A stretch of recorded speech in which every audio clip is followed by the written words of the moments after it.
Welcome back, everyone. We're going to be having a look at an important subject right now, and it's often the missing link in health. I get people say to me, Barbara, but I drink all my water, I exercise every day, I'm eating a plant-based diet, I have fresh air when I sleep, I'm not taking any stimulants, but every month when I get my period I have terrible pain. So that tells me there's a problem with the hormones.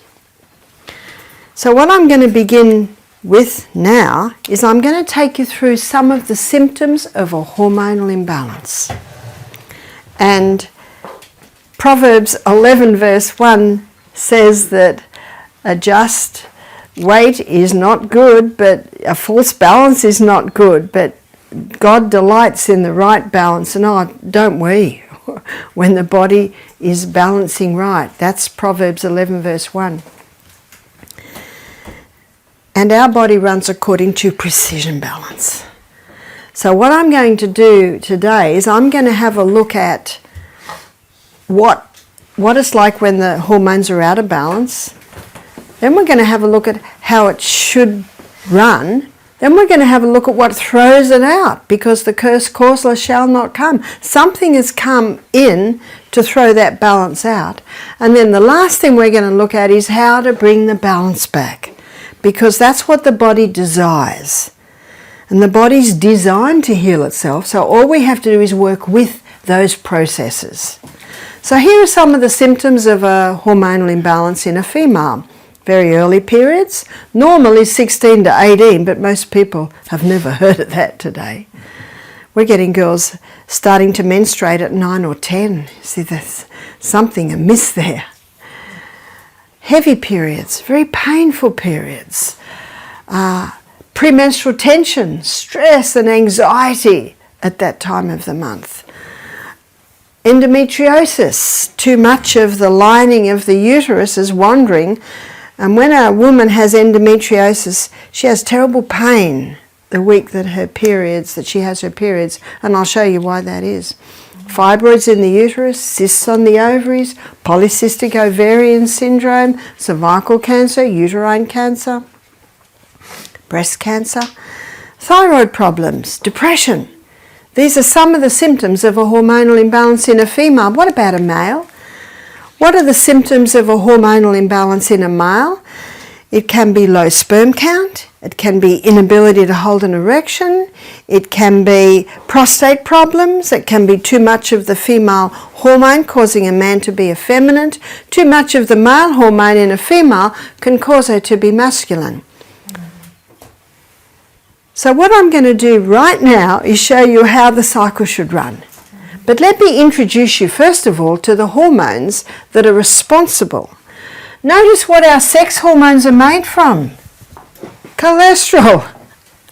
Dr. Malcolm Kendrick, in his book The Great Cholesterol Con, this is what he said: for the first time, normal levels of a normal vital body substance is being called a disease. You can see why I memorized it. Well said. If we don't have enough cholesterol, it's going to disrupt our hormones. Our hormones cannot be made properly. From cholesterol, the body makes pregnenolone. And from pregnenolone, the body makes progesterone. Progesterone is a key hormone. And from progesterone, estrogen's made. From progesterone, testosterone is made. From progesterone, adrenal hormones are made. That explains why I call it a key hormone. Progesterone is the precursor for the other hormones. Let me explain the monthly cycle. I'm going to explain it like a dance, because different players come onto the stage at different times of the month, or we'll call it of the dance. So the first hormone I want to introduce you to is progesterone, and progesterone is going to be wearing a green outfit, and progesterone's one of its roles is that of a happy hormone.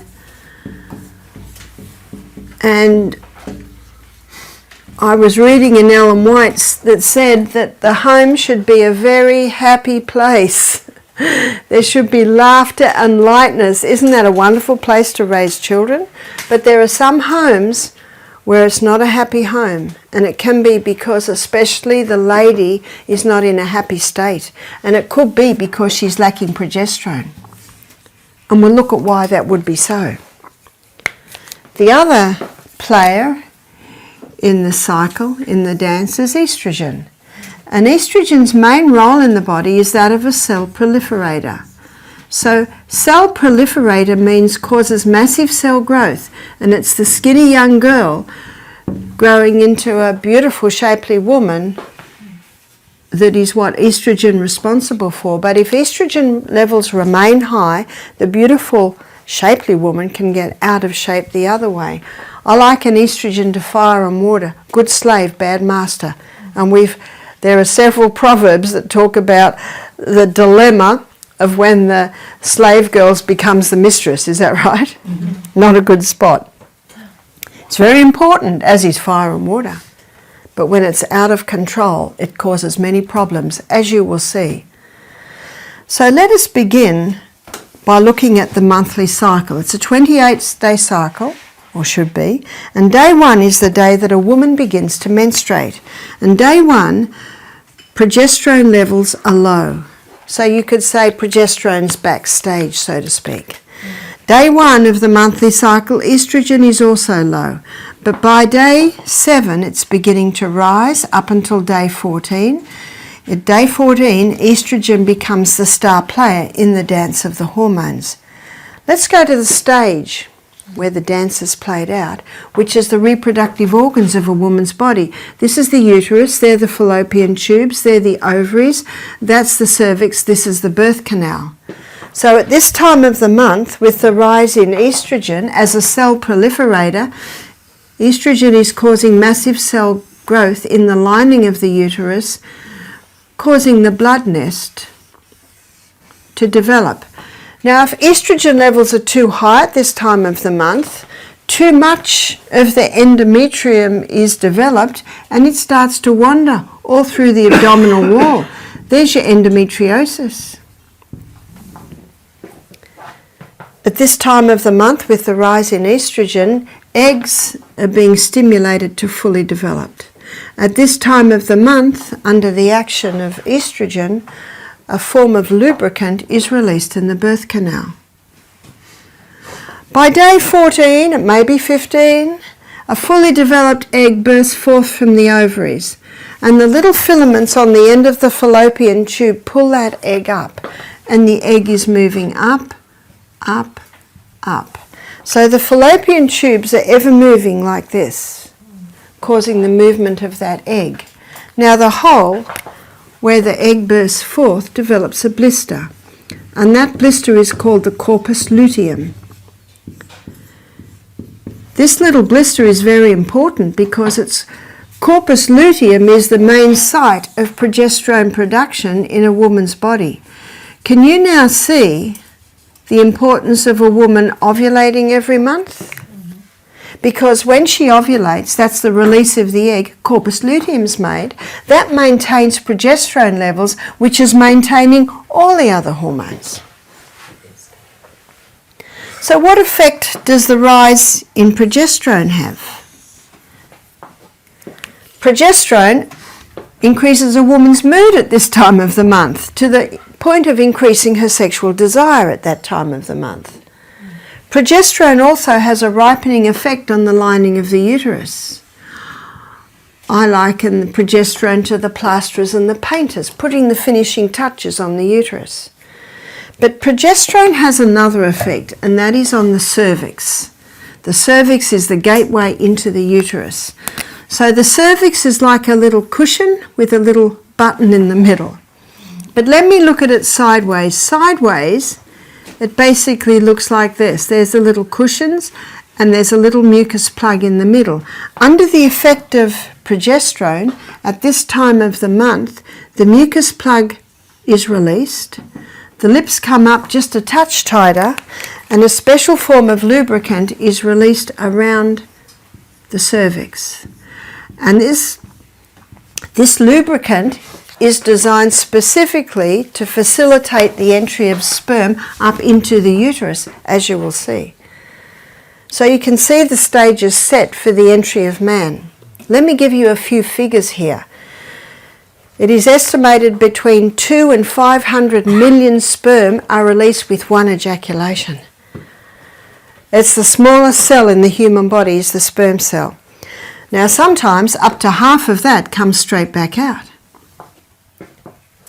Now if the sperm meet this cervix, not easy to gain entry because of the mucus plug and the lack of the special lubricant, but they're so tiny, a few may get through. But if the sperm meet this cervix, this lubricant literally grabs that sperm and shoots it up into the uterus. It's got a long way to go. And some of them go down the long way, the wrong road, and they basically die and get taken away. But some go down the right road. Are you starting to see why God made between 2 and 500 million? And then, the sperm find their prize, which is the egg. The covering of the egg looks like this. Little folds. And the sperm has to nudge its nose into one of those folds. It's not easy to gain entry. It nudges and finally it makes its way in, and before it goes in it has to lose its tail. But as soon as it nudges into the egg, those other folds shut tight and a chemical is released that will kill off any other sperm that will try and gain entry. Incredible what science now shows us about the workings of the human body. At every step we can claim Psalm 139 verse 14, I will praise you, I'm fearfully and wonderfully made. Marvellous are thy works, and that my soul knoweth right well. Now if the conception happened, then progesterone source 200%. So often do we say about a pregnant woman, she's just blossoming. If she's not, what would that indicate? That she's lacking progesterone, and we'll look at why that is so. Progesterone is one hormone, whereas estrogen are three. You've got E1, which is estrone, and that's got strong cell proliferator action. Estradiol is E2, that's strong cell proliferator action. But estriol, E3, is a delicate estrogen, and it's estriol levels that rise in pregnancy. So what happens if conception didn't take place? Then by day 26, you've got the drop of progesterone. Write down. Day 26, you've got the drop in estrogen, which was already starting to drop. And when both of the hormones drop, the blood supply to the uterus is cut. And when the blood supply to the uterus is cut, then the blood nest falls away and we are once again at day 1 of the monthly cycle. That's how it runs. And that's what it should look like. Unfortunately, it doesn't look like that in many women today. Before I show you what causes a disruption in this cycle, I want to mention sperm for a minute.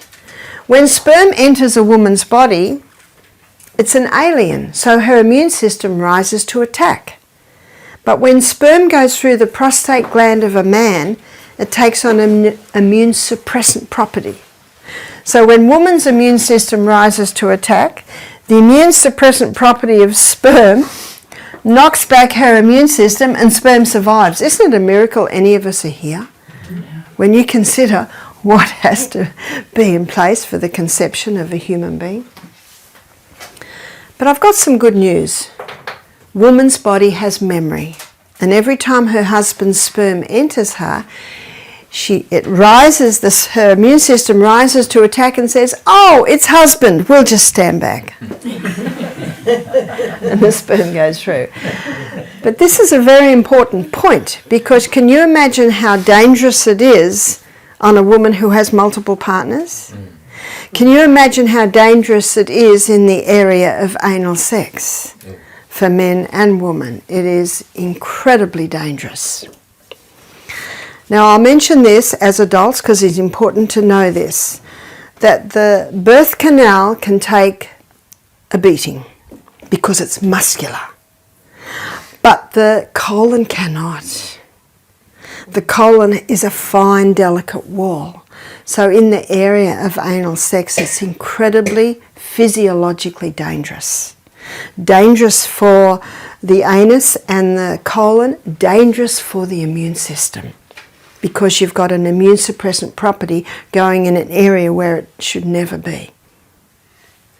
Excuse me? Yes? Can you talk about multiple partners? Do you talk at one stage or do you talk about all the years? I'm talking about many over a period of time. Yeah. So what did God mean for us to have? One partner, that is right. And you can see that God's plan is the best plan. But in Australia today, and I know American movies, I guess everywhere, sex is almost portrayed as a sport.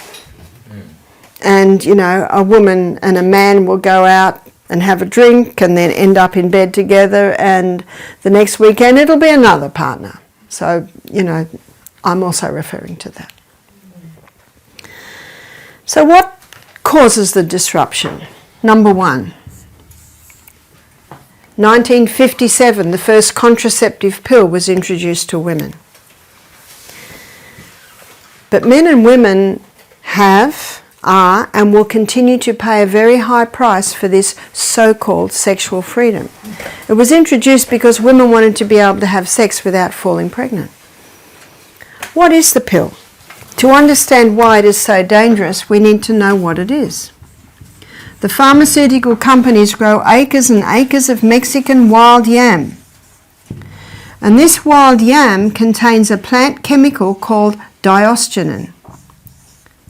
And in a laboratory, diosgenin can be converted to progesterone.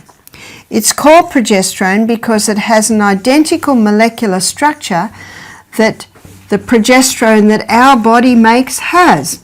But the pharmaceutical company can't patent that. They can only patent something new.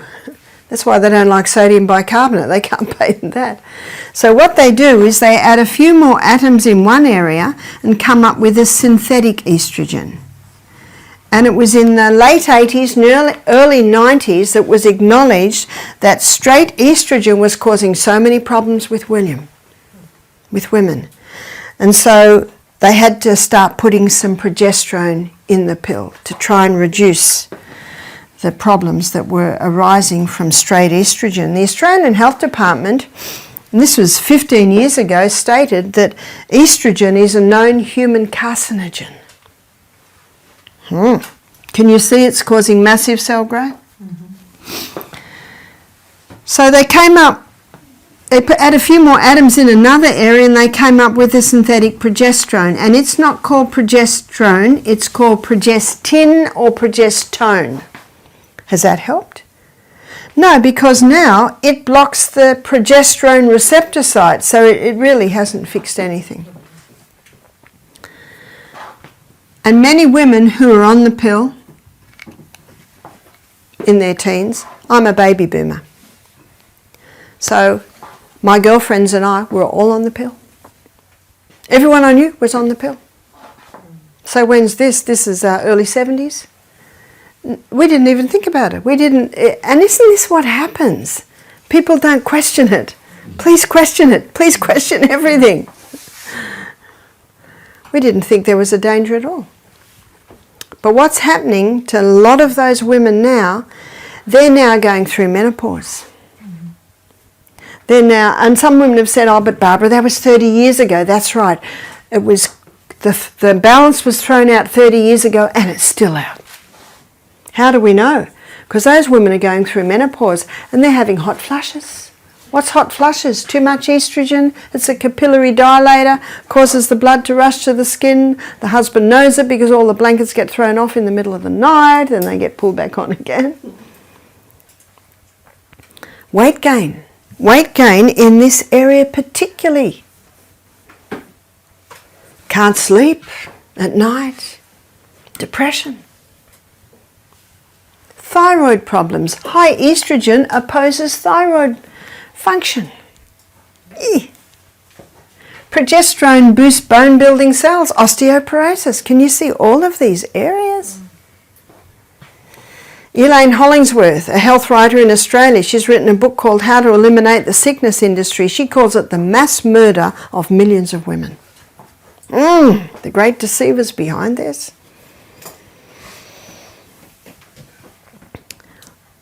I believe that most doctors do the best they know.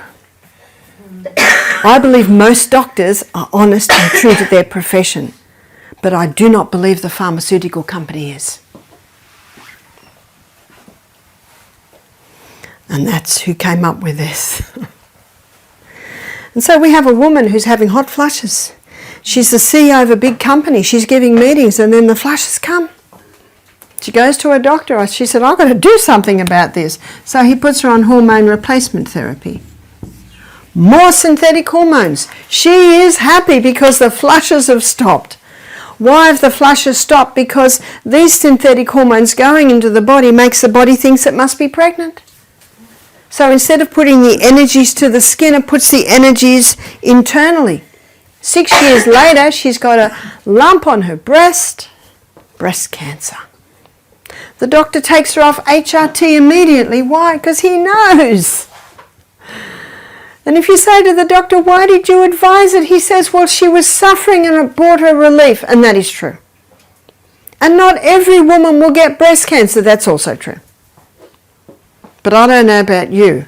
But if I was given the choice of flushes or breast cancer, I'd take the flushes. Yeah. And you see, the doctors are only trained that when there's a problem, here's what you give them. Here's what you give your guess. And many women love it because the flushes stopped. But drugs never cure disease. They just change the form and location. The body and the body alone is the effective healer. So it makes the most sense to work with the body systems. But I'm very glad to Dr. John Lee. Dr. John Lee in the 80s, he's the first doctor that blew the whistle on this. His book's called What Your Doctor May Not Tell You about menopause. So what's happening on the pill? And I want to show you what's happening on the pill. So remember, number 1 hormone should be progesterone. Here's our green. Number 2, estrogen.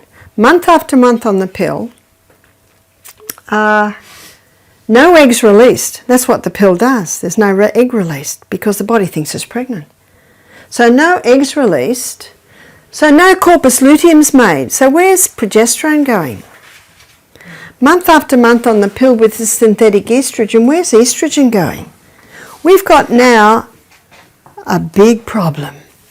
It's called estrogen dominance. Where's estrogen? Up here. Good slave, bad master is the master. Where's progesterone, by the way? Down here. And what does this cause? This is the cause of the fibroids in the uterus. This is the cause of the cysts on the ovaries. This is the cause of the polyps in the uterus. This is the cause of the cervical cancer. It's one of the factors.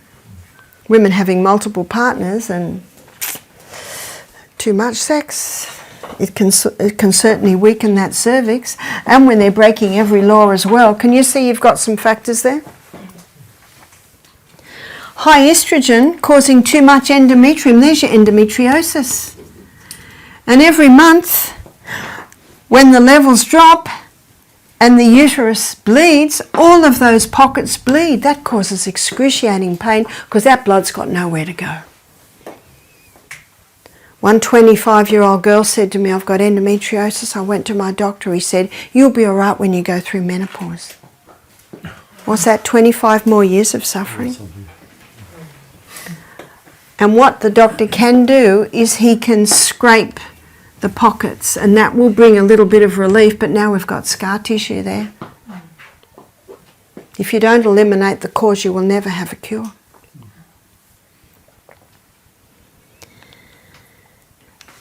High estrogen, with its cell proliferator action, causing cyst in the breast, causing calcified lumps in the breast, causing breast cancer. Where's the progesterone? Happy hormone's gone. This explains the premenstrual tension. I said to one lady, do you get premenstrual tension? She said, no, I just hate my husband for a week every month. She's got it. Another lady said, I don't know, ask my husband. And he's going, yes.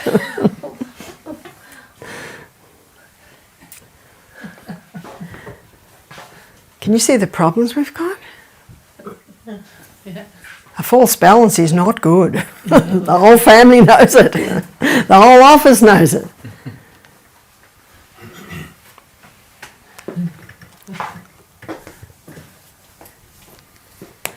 There's more. Because there are some people who have never been on the pill. Their mother was never on the pill. And by the way, if a woman's on the pill before she gives birth to her children, the man child and the woman child will both have some hormonal imbalances. So number 2, what causes a chicken to be fully developed in 5 weeks? Growth stimulants. Now it's against the law to give growth stimulants to chickens now. So they've genetically modified the chickens to produce more estrogen. That's why if someone wants to eat eggs and they want their own chooks, I say, do you know you almost have to go to a 100-year-old man who's got the chooks his father had and his father's had and his father's had.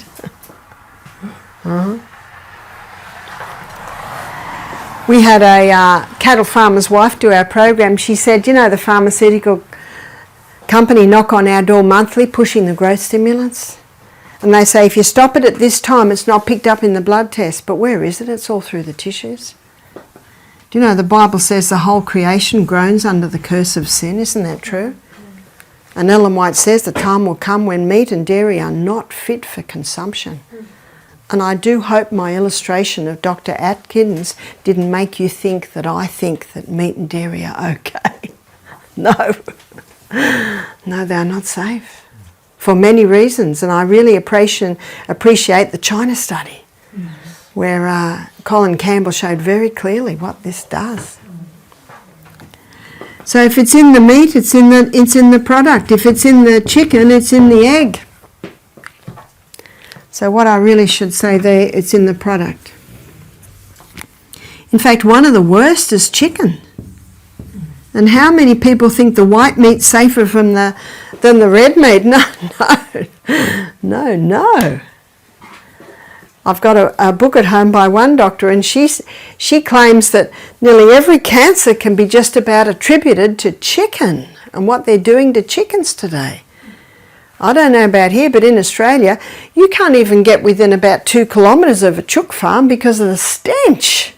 And they're all in little cages, and they don't have any green, and yeah. So you're saying if you have your own chickens, it's the same because they are passed on the genes? Or?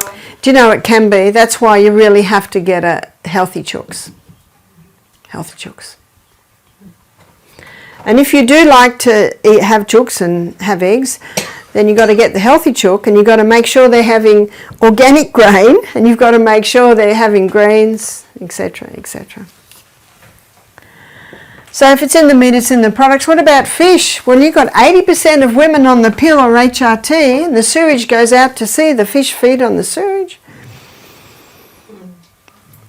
Some fish farmers are finding their fish aren't reproducing anymore. Or they're finding male fish with female tendencies, vice versa. But the fish isn't the end of the food chain, is it? The human eats the fish.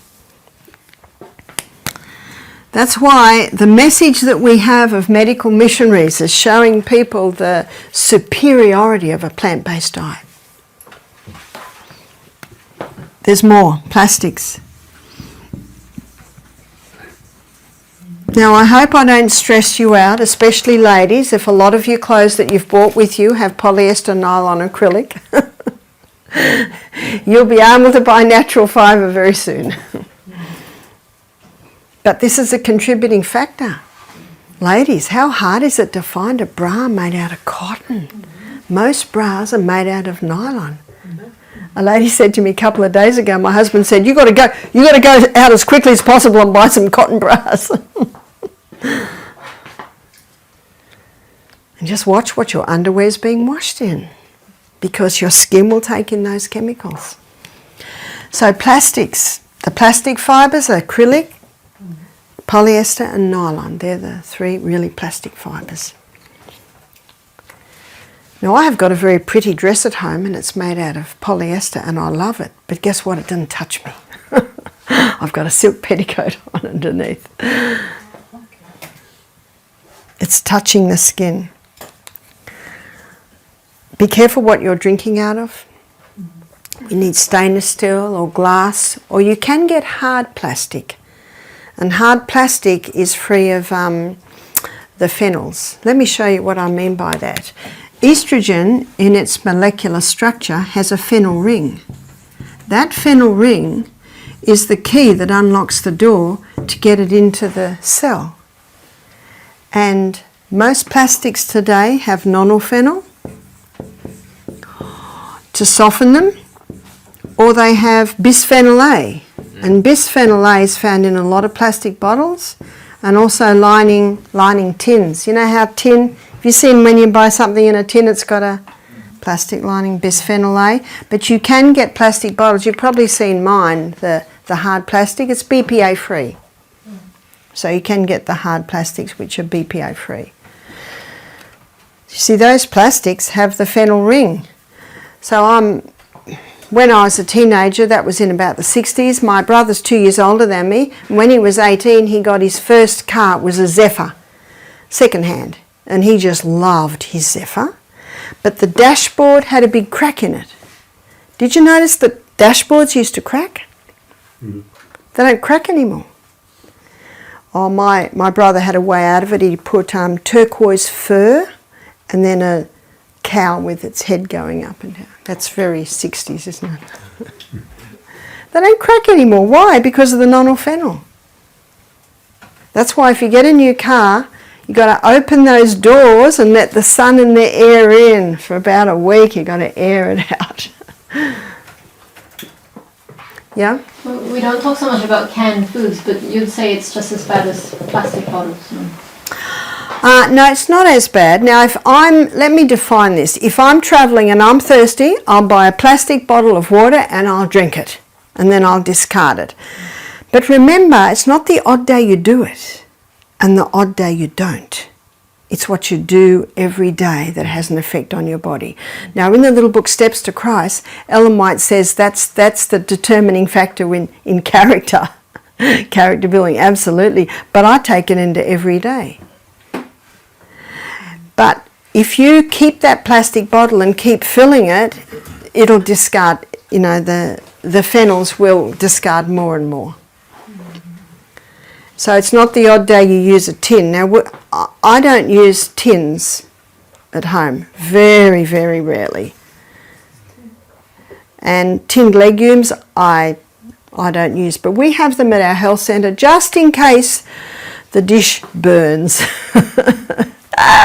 We're going to produce a meal in 20 minutes because someone forgot to turn the flame down. Well, we've got some tinned legumes that we rinse very well and use them. So you see what I mean? It's not the odd day you do it or the odd day you don't. It's actually, she says, it's your habitual daily tendency. It's what you do every day that determines. If I'm eating out and my meal needs salt, I'll put sodium chloride on it. But that's rare. That's very rare. So remember, it's your habitual daily tendency that really determines your health. So these plastics have the nonylphenols in them. Herbicides and insecticides. Now the worst is the glyphosate, also Roundup, glyphosate. In some countries it has been banned. It is so dangerous. If you eat potatoes that are not organic, they use glyphosate to kill the tops of the potatoes. So every potato that's not organic will have traces of glyphosate in it. I know Sri Lanka has banned glyphosate because so many of their rice farmers were We're getting, it's more the endocrine cancers, so the liver cancers, and even their children were getting sick. In fact, we've always thought that the Roundup was safe. There's even been meetings where they drink it and say, see? Well, I wonder what they'd be like now. Because glyphosate works on the hormones in the plant, so it's going to work on your hormones. Also, chemicals, get the chemicals out of your homes. One of the first things people do is go home and go into their laundry cupboard, under their kitchen sink. Have a really good look at what's in there.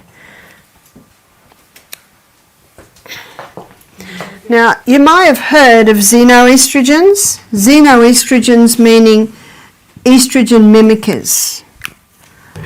So these are your estrogen mimickers because of especially the plastics with the nonylphenols and the effect that they have on the estrogen receptor sites.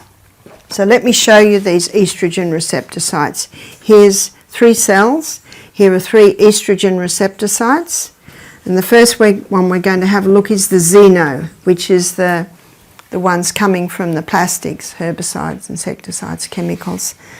They are 20,000 times stronger than human. So how big are they? They're big. How big's human? It just sits in the cell beautifully like that. But the human estrogen is 20,000 times stronger than the plant. So how big's the plant? It just slips into the very lining, just a tiny little thing. And that's the natural estrogen that you find in a lot of greens, that you'll find in soy, that you'll find in red clover. And you've probably heard, don't eat soy because it's got estrogen in it. Well, it has, but they're very minor. But let's have a look at the soybean grown in America today. It's called Roundup Ready. Why is it called that? Because it's been genetically modified to resist Roundup. And one farmer told me five times before market, the whole field is sprayed. So problem number 1, it's genetically modified. Problem number 2, it's full of Roundup. That is the soybean that will increase breast cancer, prostate cancer. A friend of mine did a thesis on soybean for her nutrition course, and people ask her, tell us about soybean. And she said, I've got a 1-sentence answer. God made it good, man mucked it up. So don't be afraid of eating soy, just make sure it's organic. Now these xenoestrogens have the strong cell proliferator action, as I just showed you, that you'll find in the estrone and the estradiol. So how can we turn this around? God is so good to give us a body with an inbuilt ability to heal itself that when you give it the right conditions, it responds. Number 1, you've got to turn the tap off. Eliminate the pill. Eliminate HRT. Eliminate the meat and its products. Eliminate the plastics, chemicals. So how are we going to manage our births? Sex is 2-part, contraception should be 2-part. The woman has a role and the male has a role. What's the woman's role? The woman's role is to know when she's ovulating, and her body will give her 3 signs.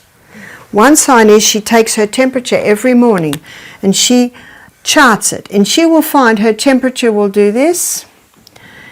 It'll drop and go up onto a higher plane, and that's her sign that she's begun to ovulate. And that will usually happen around day 14. My daughter Jessica, she's 40, she said, Mum, look at the app on my phone, it tells me when I'm safe or not safe. You can even get an app on your phone now, and she punches in her temperature every morning. That's one sign. What's another sign? Another sign is the vaginal mucus. So when estrogen's high, the vaginal mucus is not as much and it is white. But when progesterone's high, the vaginal mucus is much more profuse, it's clear and it's stringy. So that's another sign, and the lady can just chart it every day. And her third sign is she tests her cervix. So it's as simple as testing the cervix every day. Now at first she's got nothing to compare it to, but as the days and the weeks and the months go by, she starts to see definite changes at this time of the month. So when those three signs come together, it allows the lady to define exactly when she's ovulating, and it usually happens in this week here. So what the lady does, she says to her husband, I'm safe, I'm not safe, I'm safe. So now, what's the husband's role? The husband's role is at this time of the month, he either wears a condom or he masters the art of withdrawal. And I read an article about the Italian men who prided themselves in mastering the art of withdrawal to prevent their women getting pregnant. And I thought, how nice! Because I know in Australia the woman has to have a tubes tied, or she has to have a marina put in, or she has to go on the pill. You know, that's what and here is the man takes charge. What about a vasectomy? I would not advise a vasectomy. So when Michael and I married, I was almost 44, he was 40, and he said to me, do you want any more children? I said, I think we've got enough. I had 6, he had 2. He said, I agree. He said, should I have a vasectomy? I said, there's no need. There's no need. I said, we can do this. And we certainly did, because I was fertile for another 15 years before I stopped menstruating. And yes, we didn't fall pregnant. I didn't fall pregnant again. So this allows a couple to choose when they're going to have babies. My daughter Jess, they chose when they were going to have their 3 girls. It was very convenient. In fact, they were married for 2 years before little Amethyst appeared. Amethyst is now 15, and the joy, she's 16, and her joy is to come to Misty Mountain every Christmas holidays and work in the health centre. How nice. So she heard the story of when she was listening to the lecture of her mum and dad. And you know, Amethyst did not develop early. How nice. We can actually change the genes around, because her mum and dad both grew up like this, with this diet, and so they gave a better hormone gene pool to their 3 girls. How nice. So eliminate the pill, eliminate HRT. What you'll hear today will allow a woman to stop the HRT. Eliminate meat and its products. I think that with some of our guests, they're not interested in that. And that's what it's very important to be as medical missionaries. We need to be open to all walks of life. So I say to people that say, no, I'm not going to stop my meat and dairy. I say, well, it must be organic. And one lady said, well, I'm not going to eat much if it's going to be organic. And I say, well, you're going to learn some delicious meals while you're at our place. So that's what we say. And most people are looking seriously at how they can eliminate all that. So number 2, your liver is a powerful organ and has the ability to eliminate excess estrogen. And it'll do it down one of 2 pathways. The liver will eliminate the estrogen down the hydroxy-2 pathway. So that's the hydroxy-2 pathway. If it sends the estrogen down the hydroxy-2 pathway, it's out of the body. But if it sends it down the hydroxy-16 pathway, it comes back into the body 100 times worse. So what I'm going to show you now is what stimulates this and inhibits this one. And it's various foods can stimulate the hydroxy-2 pathway. And one is the cabbage family. Oh, it was so lovely to talk to my husband and hear that they're just starting to eat the cabbages that I planted before I left. The cabbage family contains indoles, and I did see in the hothouse here that there, has everyone seen through the gardens here? It's very impressive. These cabbages contain indoles, and those indoles stimulate highway 2 and inhibit highway 16. And a lady showed me a supplement she had. She said, a naturopath put me on this supplement to help balance my hormones, and I had a look at it, and it had indoles in it. $100 a month it was costing her. And she was so happy to hear that all she has to do is include something from the cabbage family nearly every day. So that's cabbages. That can also include sauerkraut. And sauerkraut's a great food to help maintain your good flora in your gut. And we'll look at that in a little bit more detail when we go on our journey through the gut. Brussels sprouts, broccoli, cauliflower, bok choy, they're all part of the cabbage family. So they all contain the indoles, which stimulate hydroxy 2 and inhibit hydroxy 16. Vitamin B. And the highest source of our B vitamins is found in our raw nuts and seeds. So it's nice to have a little handful of that every meal. Vitamin B6, B9 and B12 particularly. When we go on our journey through the gut, I'm going to give you the vitamin B12 story, which is very misunderstood. Vitamin B12 is a bacteria. Yes. So when you eat an apple off a tree or a strawberry straight off the plant, you're getting B12. I wash them if they've got dirt on them. But if they haven't got dirt on them, I don't wash them. Licorice. Now this is the herb licorice. If someone's got high blood pressure, no licorice, because licorice can pop that blood pressure up a bit. Yes? So the seeds and nuts, are they superior if they're soaked? Is it better if they're soaked? Many people say that. Soaked in water? Ah, yes. I don't know if you've ever soaked the nuts and dehydrated them, but they certainly lose that lovely strong flavour. As long as you chew your nuts very well, they're fine. Flaxseed. Ground flaxseed is a great additive to breakfast, but make sure they're ground and eaten within an hour of grinding, because as you'll see when we look at fats, they deteriorate very quickly when they're exposed to the light, heat and oxygen. Doesn't have to have it in the freezer or the fridge. If you grind them, you can keep them in the freezer. But too much, if you eat too much, it's not too good because it contains cyanide, I believe. Interesting. Does it contain cyanide? Your apple seeds contain cyanide, your apricot kernels contain cyanide, and the bitter almonds contain cyanide, and flaxseed a little bit. And when that goes into your body, the enzymes from the pancreas release rhodonase. And when rhodonase gets into a cancer cell, it kills the cancer cell. So you can't have too much.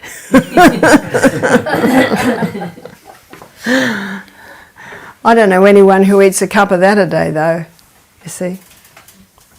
Can you spell rhodonase for me, please? Rhodonase.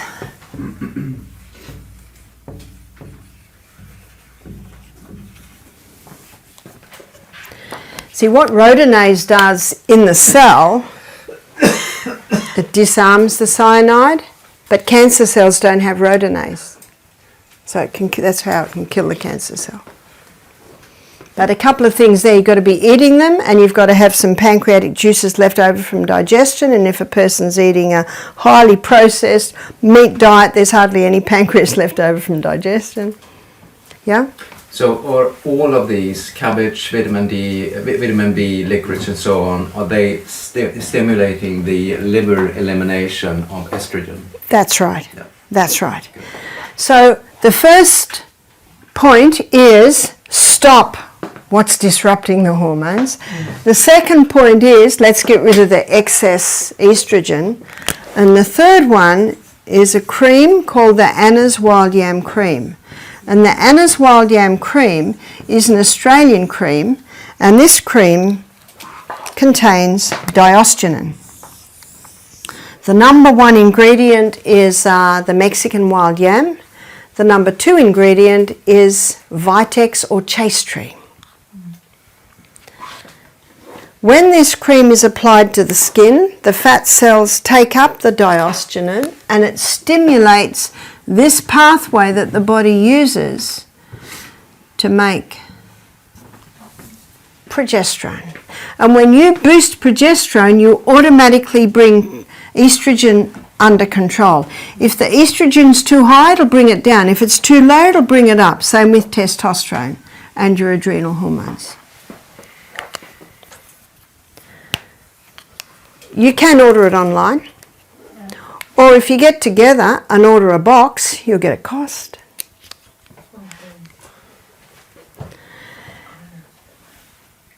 So, how do you apply it?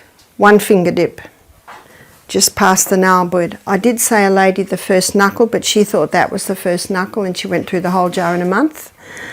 One jar should last about 3 months. So it's one finger dip, and it's applied to the inside of arms one time, chest another time, abdomen another time, inside of thighs another time. You alternate your sites of application. It's applied morning and night for 3 weeks a month. So if a woman's menstruating, she's applying it for the 3 weeks where her progesterone level is highest. If a woman is not menstruating anymore, either because she has lost her uterus or she's finished, she's gone through menopause, then she just chooses 1 week a month where she doesn't apply the cream. One lady said to me, I used this cream and it didn't work. I said, oh, how long did you use it for? She said, 2 months. Well, let me show you what's happening with 2 months. She's got a major hormonal imbalance and her symptoms show that. After 2 months, where are the levels? About here. Where do we want them? We want them here. And so I suggest at least a year to get those hormones back into balance. When I was in the Bronx teaching a few years ago, they brought a 9-year-old girl to me that was menstruating. So I suggested the Anna's Wild Yam Cream for a year to balance her hormones. I met a 92-year-old lady who was on the Anna's Wild Yam Cream for her osteoporosis. You see, progesterone boosts bone-building cells. I've seen many with thyroid problems go on the yam cream. Remember, the high estrogen opposes thyroid function. Get that estrogen down. It can be part of the programs that you advise as you start to put programs together next week for people with various illnesses. And you can see why. Yes? So how should you use Anna's Wild Cream due to osteoporosis? Same. Same. Okay. So that's the application for a woman. What about a man? A man applies it twice a day, but he doesn't have the 1 week break because men aren't cyclic like women. So why would a man use it? A man would use it for prostate problems. We had a guy do our program who was having a 3-monthly injection to try and get his testosterone levels down. You see, high estrogen in a man can get high testosterone, and that testosterone can convert into a form of testosterone that causes inflammation of the prostate gland. And let me tell you something very interesting. If a man has zinc every day, that zinc inhibits the conversion of testosterone to the dangerous form of testosterone. And what's the highest form of zinc? Pumpkin seeds. Yeah. Thank you, Casper. We all had pumpkin seeds this morning. Yeah. In fact, one health writer said if every man was having adequate zinc, there would be no such thing as prostate problems. Interesting. And you can see why. So for a man, he would use it for prostate problems. And so this man, I started to tell you the story, he heard this. And he was having a 3-monthly injection to get his testosterone levels down. He developed breasts and he was having hot flushes. He heard this and he made a decision. No more hormone injections. He started to use the Anna's Yam Cream. He started to drink more water. He started to go to a plant-based diet Because one cause of a hormonal problem can be just too much chicken and eggs. You can see that? He started to exercise, started to go to bed early, stopped his daily cup of coffee and his weekend red wine. Can you see that these are the true remedies? They're the true remedies. That's not the true remedy. They're the true remedies. That's your basis. Now this will certainly help. Remember Psalm 104 verse 14? God gave herbs for the service of man. So the herbs can come in and help, but you must have that foundation. And I think the reasons why, even though I was on the pill for a few years before I gave birth to my baby, I think because I lived the true remedies, I didn't see any hormonal imbalance in my children. They can do it, but they take a lot longer. Whereas most people with a hormonal imbalance, they're wanting help quick. And God gave the herbs for the service of man. So some say, well, what if you eat the wild yam? Well, Dr. John Lee, he says, if you eat it, you lose it because the liver detoxifies it. He says you can get 400% more of the actives via the skin. So that's an interesting point to take note of. So this man implemented the lifestyle and started the cream. His wife emailed me 10 months later. She said, I've got good news. She said, the breasts have gone down, the hot flushes have stopped. He's just had a test at the doctor and his testosterone levels are the best they've been for years. Wow. What an amazing body we live in. That's implementing the true remedies and taking the herbs to help shift that balance back. And so the fourth point must always be the true remedies, or the 8 laws of health. Disease is an effort of nature to free the system from conditions that arise because of a violation of those laws of health. That's why what you basically teach is this. And you teach it in detail so that that information, you win your health guests with that information. One man said, Barbara, everyone tells me to drink water.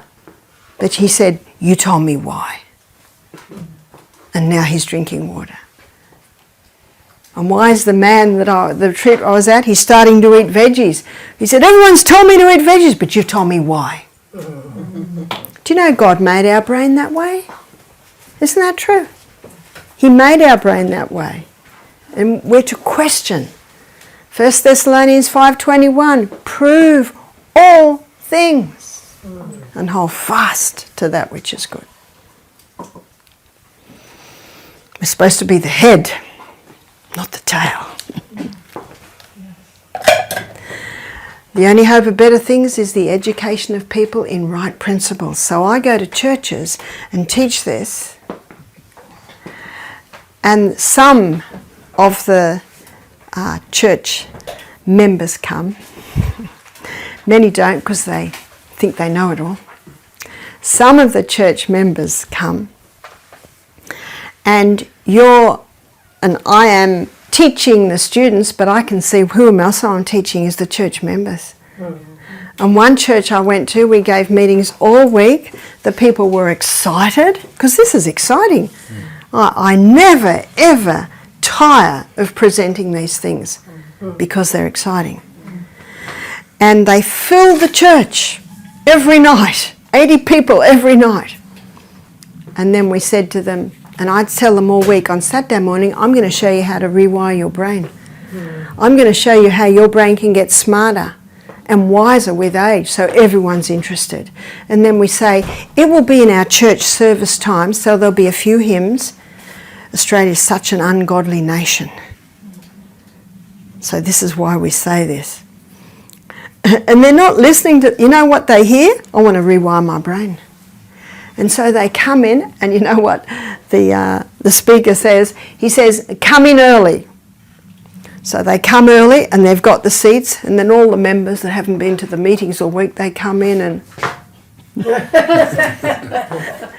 their church is full. So we have to put them in the hall. And they've never seen so many people in church before. No. Isn't that interesting? Why have they come in? Because you've appealed to their intellect. And at the end of the presentation on the mind, a lot of the members are looking at each other and saying, oh, this was interesting. And the meetings are finished. So you go back next year, you double your numbers because a lot of people just tasted of that information. And whose information is this? It's God's. It's God's information. So when the health retreat in Alabama and another health retreat in Denver, they're running our Misty Mountain program now. And you know why? It works. And one of the guests said, did you sell it to them? And I said, no, I just gave it to them. Not mine to sell.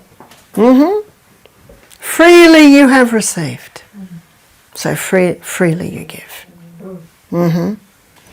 So there's your foundation. So what we find is this helps a lot of ladies to lose weight. Because a lot of ladies who are having struggle losing weight, they will never be able to lose it while their estrogen is high. Can you see that? And it helps them sleep better at night. So there's a whole lot of areas that it's helping. We've seen ladies come off their antidepressants, and also some men, by taking the yam cream, boosting happy hormone, and they're able to ease off their antidepressants. That's one medication that has to be done very slowly. It has to be done very slowly. So can you see there's so many areas, yeah? Can you be on the wild yam cream for too long? Not that I know of. Can you have too much happy hormone? There's no toxic dose of progesterone, but there's definitely a toxic dose of estrogen. The only time I've seen on a long time, a lady contacted me and said, I've been on the wild yam cream for 7 years. Is that a problem? And I said, not that I know of. She said, I just feel so good on it. But we find most people 1 year, sometimes 18 months, is usually enough. Yes? You mentioned a few diseases that can be explained with this. So we have the whys here. Can you mention a few more diseases that can have this as the cause? So remember I started with lots of symptoms, premenstrual tension, fibroids in the uterus. Now with fibroids in the uterus and cysts on the ovaries and polycystic ovarian syndrome and endometriosis, absolutely square one is getting that estrogen down, because it's estrogen, and it's important that you explain this to the people. It's feeding the fibroid, it's feeding the cysts, it's feeding the endometriosis, because what is it? It's a cell proliferator. And at the same time, apply castor oil compresses to the abdomen. This afternoon we're going to do poultices where I'll explain that. Yes? If someone is not taking the pill, vegetarian, can plastics cause this? Absolutely. Yep. So with some people it's a bit of all of those. And I've met some plant-based people, never eaten meat, they've never been on the pill, and they have a major hormonal imbalance. So then you go to the plastics. Then you go to those plastic fibres. They certainly can do it. Now there's one more, and I don't usually mention this, but I'm going to mention it now because you are students. Zearalenone. Zearalenone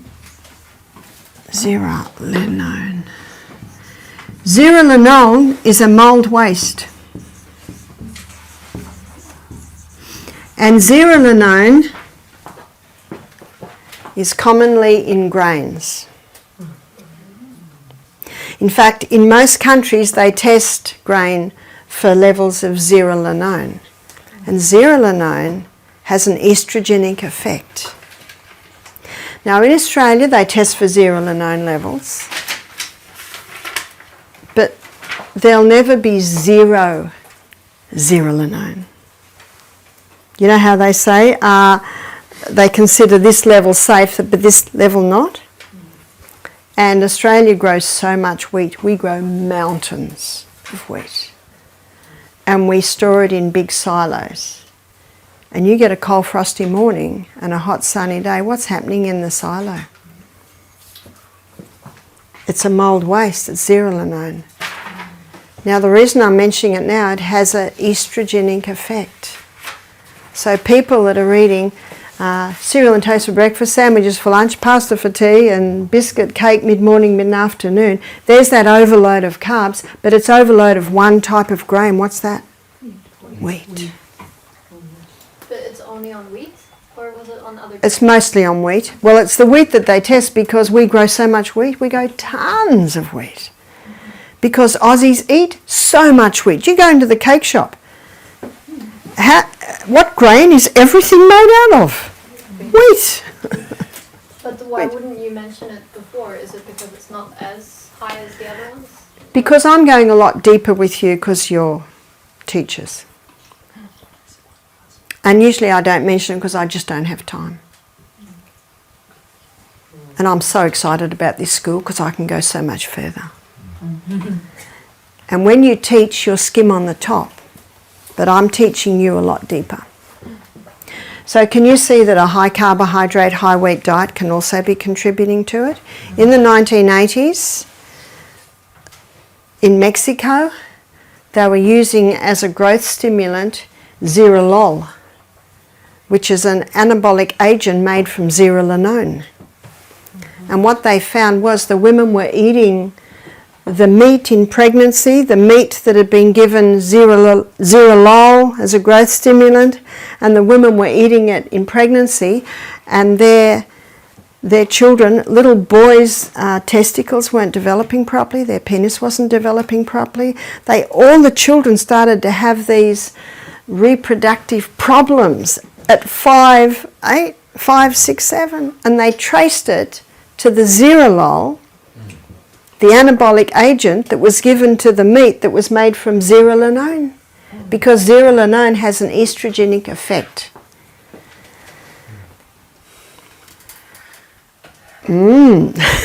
So this is another reason why get that wheat down, yeah? Are there other foods with estrogenic effect? No. No, okay. Well, the plants, but I showed you the plants, it's very low. Okay.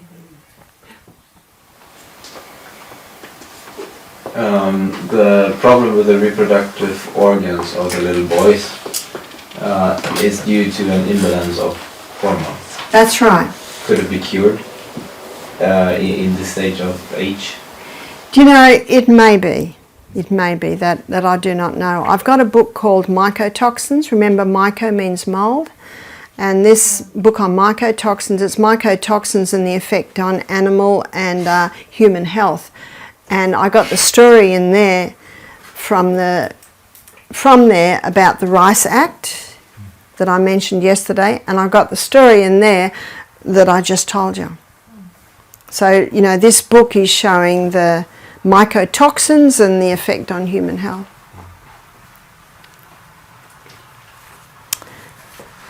Yeah? And for those who can't take this, whether they are ground flax seeds, but instead boil them a bit, is it wrong? I am one of those. Sorry, can you repeat the question? The flax seed. The flaxseed. Yeah, you said it's best when we grind them. That's right. But there are some people like me who have issues in digesting some types of food, like that becomes hard. So I normally put it in hot water to just soften. So you can't even eat it if you grind it? Because if you grind it, it's like a fine powder. It has to be it has to be into powder form. Yeah, yeah. So fine powder is not hard. So if you eat the whole linseed, the next day you look in the toilet and you'll see the whole linseed. Exactly. It has to be ground. And you can't access the... It has to be powder. Powder. Yeah. So, That's the grind. because there's grinding and grinding into... So if a girl gets her periods at a very young age, yes, the yam cream. If she has premenstrual tension, yes, the yam cream. If she has fibroids or any growths, yes, the yam cream. In fact, if a woman has ever been on the pill, she should go on the yam cream, because she may not see many symptoms, but sometimes a woman doesn't see symptoms till she goes through menopause. So, you know, what are the symptoms? How long's a piece of string? You know, it can be varied in every single person. And I have known women to go on it who are developing hair on their chin, different hair on different parts of their body. They say to me, will that stop that hair growth? I say no. Pluck them out. But you can balance the hormones that may not get to the point of stopping the hair growth. We're not in heaven yet. Remember, if you can manage it, you are doing well. I have known men to go on that who don't like the fact that they're effeminate. And so that will help. I've also had, I had a man say to me, I really like this cream, it puts lead in my pencil. So I think you know what I mean by that. It allows him to have erections, which he was unable to have. It may not bring a 50-year-old man back to what he was when he was 20, but it can certainly help. So there are so many areas where it helps.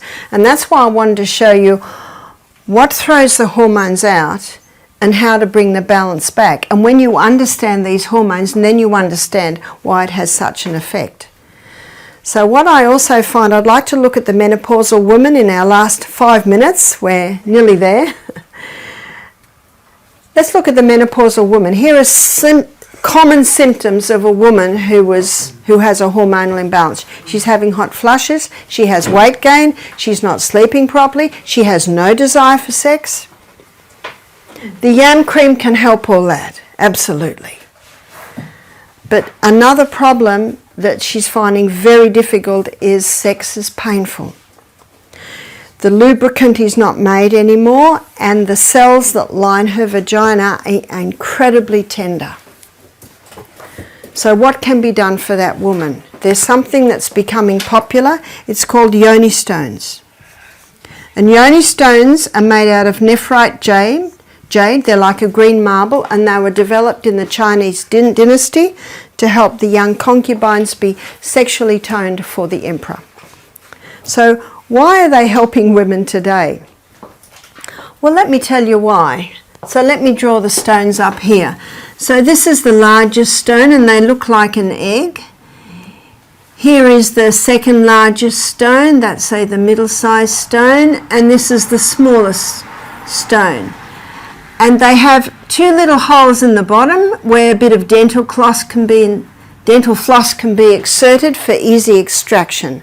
So what a woman does is she takes the largest stone and she inserts it until it touches her cervix. She won't even know it is there. And she wears that for 1 hour a day for the first week. 2 hours a day, week 2.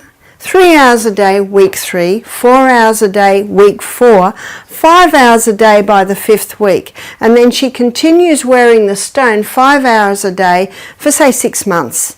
By then her pelvic girdle is strong. And she can go over to the middle-sized stone. And she might wear that 5 hours a day for 6 months and then go to the smaller stone. So let me draw the pelvic girdle and show you why this is so important and why it is helping women.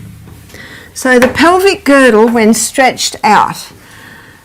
So let's stretch out the pelvic girdle, and this is the belly button and this is the coccyx. So this is the urethra, this is the vagina, this is the anus.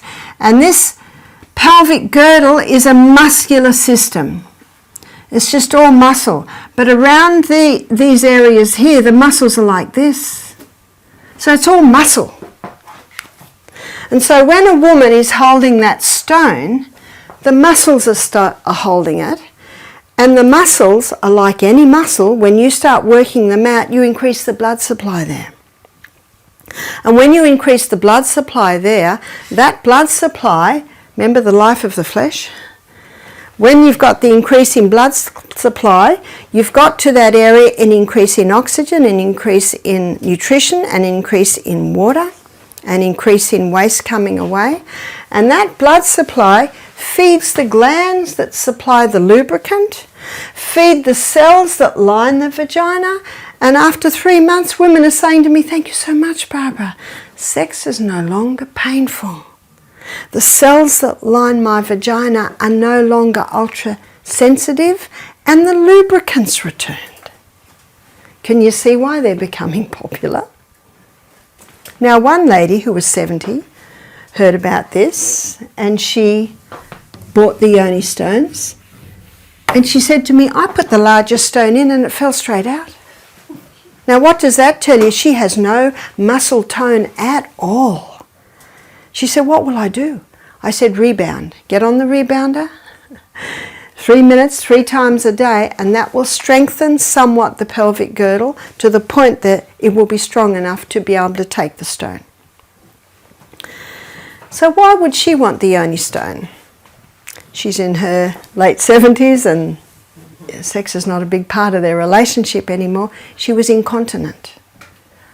So when you strengthen the pelvic girdle, you automatically strengthen the urethral muscle, you strengthen the anal muscle, you strengthen that whole area.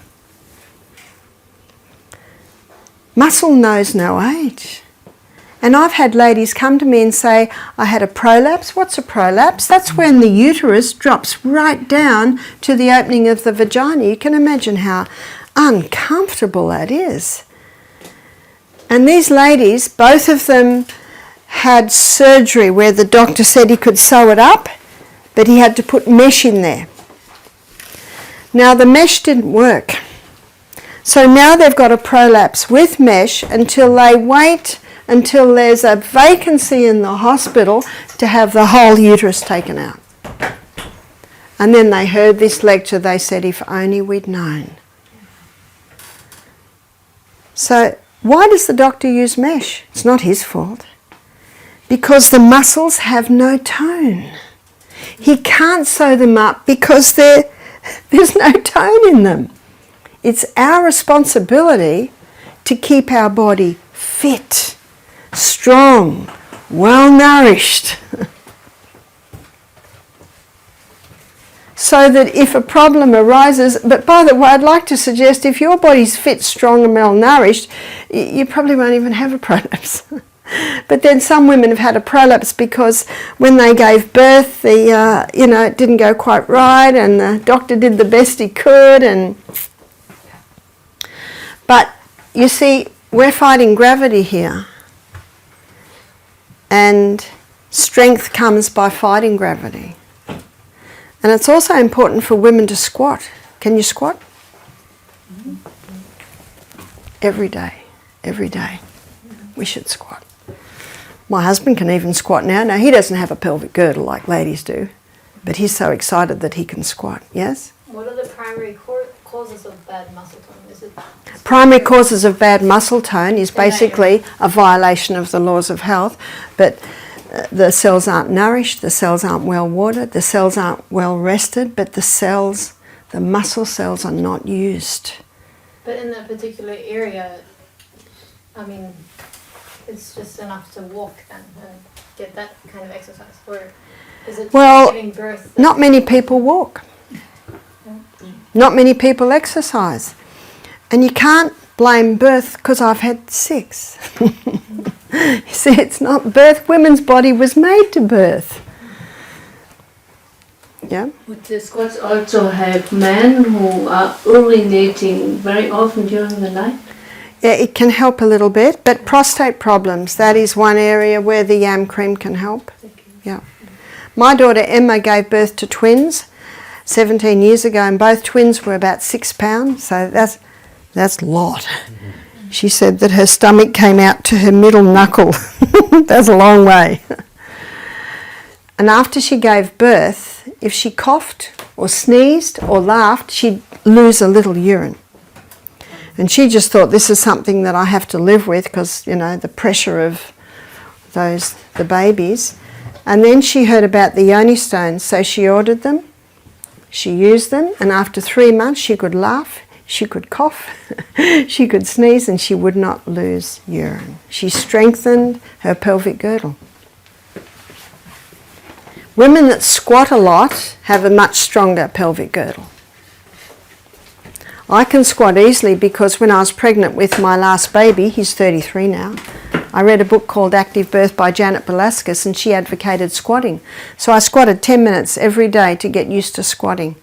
And when William was born, the whole baby flew out with one push with the bag intact. Oh, that squatting's powerful. They had to catch him. And then I continued to squat because it was now a comfortable position. And you look in countries where women do a lot of squatting, they don't have near the prolapse problem. So it's just strengthening those muscles. It's using those muscles. Rebounding's really good for them on the rebounder.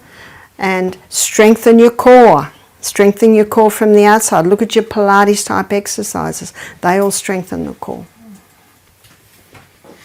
Remember, strengthening the core helps our spine.